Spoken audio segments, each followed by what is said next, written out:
Welcome to my laptop screen. Master Studies in Practical Structural Engineering for RCC Buildings only.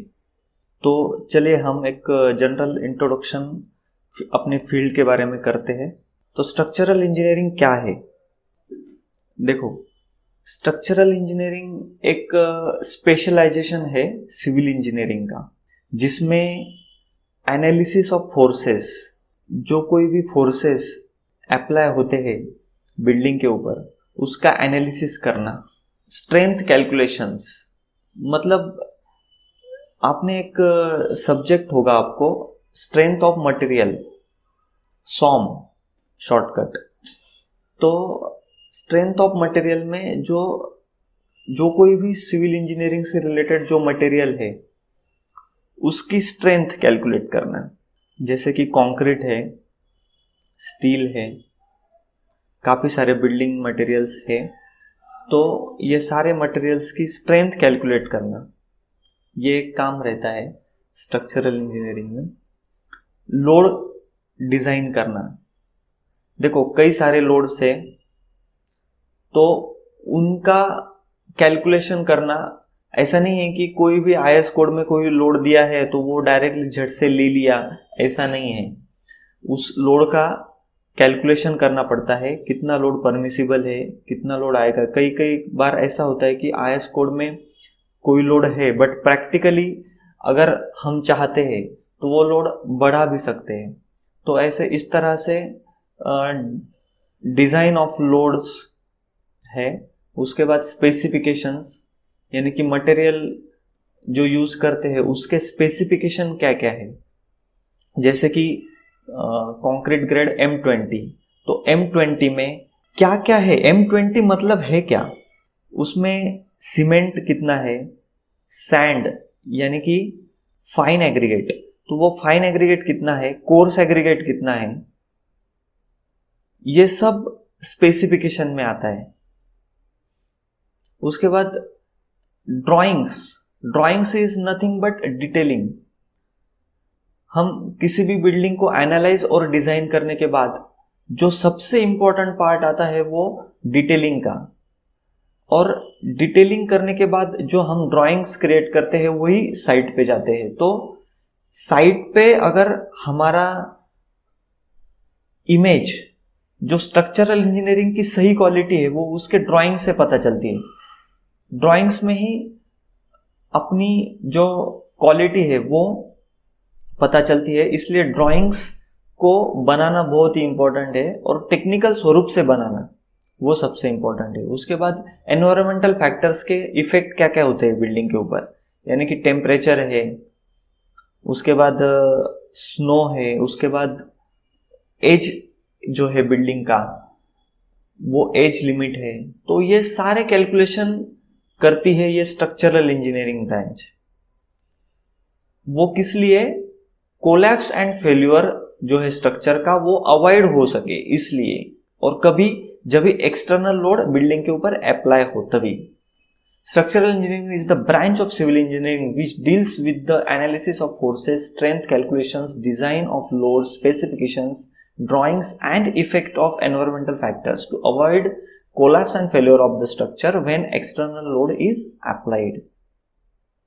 तो इस तरह से structural engineering branch है। अभी किस तरह से लोड है? तो डेड लोड होता है, जो सेल्फ वेट ऑफ बिल्डिंग वो है, और एसआईडीएल मतलब सुपर इम्पोज डेड लोड, यानी कि उसके खुद का लोड की बजाय उसके ऊपर और डेड लोड कितना इम्प्लीमेंट हुआ है। जैसे फ्लोर फिनिश है, जैसे टाइल्स है, जैसे हम कई सारे फर्नीचर हम रखते हैं, कई सारे बाकी के कुछ कई सारे स्टोरेज पर्पस के हिसाब से कई सारे हमारे चीज़ें रहती है, वो सब सुपर इम्पोज डेड लोड में आता है। उसके बाद लाइव लोड मतलब वेट ऑफ लिविंग थिंग्स, यानी कि जो ह्यूमन बीइंग का वेट है तो वो लाइव लोड में आता है। उसके बाद लैटरल लोड्स में अर्थक्वेक लोड और विंड लोड आता है। अर्थक्वेक लोड मतलब सिस्मिक फोर्सेस की वजह से जो लोड आता है उसको अर्थक्वेक लोड कहते हैं, और विंड लोड और उसके गस्ट गस्ट की वजह से जो लोड आता है उसको विंड लोड कहते हैं। उसके बाद temperature load, effect of heating and cooling. उसके बाद नॉर्थ इंडिया में हमारे स्नो ज़्यादा होता है तो वेट ऑफ स्नोफॉल, तो उसका भी लोड कंसिडर किया जाता है। तो ये सारे जो है वो एक्सटर्नल लोड्स है जो कि हमारे बिल्डिंग के ऊपर अप्लाई होते हैं। तो वो एक्सटर्नल लोड एप्लीकेशन होने के बाद हमारा बिल्डिंग अगर कोलैप्स या फेल्योर नहीं होता है तो वो बिल्डिंग सेफ कहा जाएगा। और उसी बिल्डिंग का डिजाइन करना ये एक काबिल स्ट्रक्चरल इंजीनियर का काम है। Structural engineering industry is very big, vast and rapidly growing, and यही एक इंपॉर्टेंट रीजन है जो मार्केट में स्ट्रक्चरल इंजीनियर्स की काफी सारी डिमांड है। बस स्ट्रक्चरल इंजीनियरिंग चाहिए, बट वो कैसा चाहिए, काबिल चाहिए, technical person, he is a very technical knowledgeable. ऐसा नहीं है कि कोई भी अगर उसको साइड पे कोई क्वेश्चन पूछे और वो शांत बैठ जाए, ऐसा नहीं चाहिए। स्ट्रक्चरल इंजीनियरिंग में स्ट्रक्चरल इंजीनियरिंग का जो पार्ट रहता है वो सबसे इंपॉर्टेंट रहता है। इसलिए structural engineering by technical, by practical, by theoretical सभी चीजों में वो अव्वल चाहिए। इसलिए स्ट्रक्चरल इंजीनियरिंग में पेशेंस बहुत ही जरूरी है, बहुत जरूरी है पेशेंस। मैंने खुद ने काफी सारा स्ट्रगल किया है स्ट्रक्चरल इंजीनियर होने के लिए, और उसके लिए अगर मेरे पास पेशेंस नहीं होता तो शायद मैं आज स्ट्रक्चरल इंजीनियर नहीं होता। इसलिए स्ट्रक्चरल इंजीनियर को पेशेंस होना बहुत जरूरी है। पेशेंस, पैशन एंड प्रैक्टिस, ये 3P जो है वो सबसे इंपॉर्टेंट है। क्या? पेशेंस, प्रैक्टिस और पैशन। तो फंक्शंस या रिस्पॉन्सिबिलिटीज क्या है स्ट्रक्चरल इंजीनियरिंग की? सबसे पहले एनालिसिस करना, calculation of forces and movements. उसके बाद डिजाइन करना, कैलकुलेशन ऑफ एमआर। एमआर क्या होता है? मोमेंट ऑफ रेजिस्टेंस, यानी कि कोई भी लोड बिल्डिंग के ऊपर अप्लाई होने के बाद खुद बिल्डिंग उसको रेजिस्ट करती है, उसको बोलते हैं मोमेंट ऑफ रेजिस्टेंस। वो उसका इंटरनल फोर्स रहता है बिल्डिंग का, जो एक्सटर्नल फोर्स को रेजिस्ट करती है, उसको बैलेंस करती है।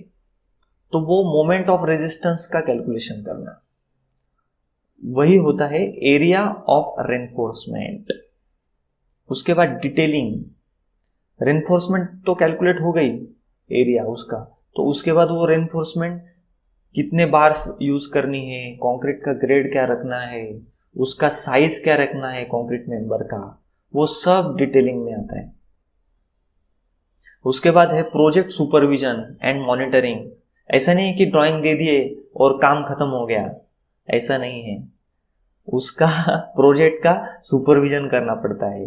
हर एक बारीक चीज के ऊपर स्ट्रक्चरल इंजीनियर की नजर चाहिए, हर एक स्टेज का मॉनिटरिंग होना चाहिए। डेली काफी सारे प्रॉब्लम आते हैं during the execution of work, तो वो प्रॉब्लम का भी सॉल्यूशन निकालना, उसका हल निकालना, ये भी एक स्ट्रक्चरल इंजीनियर का ही काम है।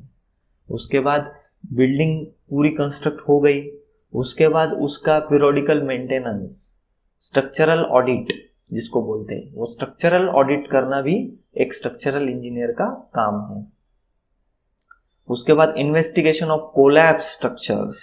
अगर भगवान न करे कोई आपत्ति आ जाती है और बिल्डिंग कोलैप्स हो जाती है, तो वो कोलैप्स क्यों हुई, उसके रीजंस क्या क्या है, ये सारे भी इन्वेस्टिगेट करना एक स्ट्रक्चरल इंजीनियर का काम है। इसलिए स्ट्रक्चरल इंजीनियर को डॉक्टर ऑफ बिल्डिंग कहा जाता है। ये सबसे इंपॉर्टेंट सेंटेंस है, structural engineer is a doctor of building. Introduction of IS code, Indian standard codes. तो कौन से आईएस कोड हम यूज करते हैं? सबसे पहले आपने टेक्स्ट बुक में आपके सीखा होगा IS 456-2000 plain and reinforce cement concrete के लिए। उसके बाद IS 1893 2016 में, अभी ये रिवाइज हुआ है हाल ही में। उसके पहले वाला वर्जन था वो 2002 में आया था, अर्थक्वेक रेजिस्टिंग बिल्डिंग।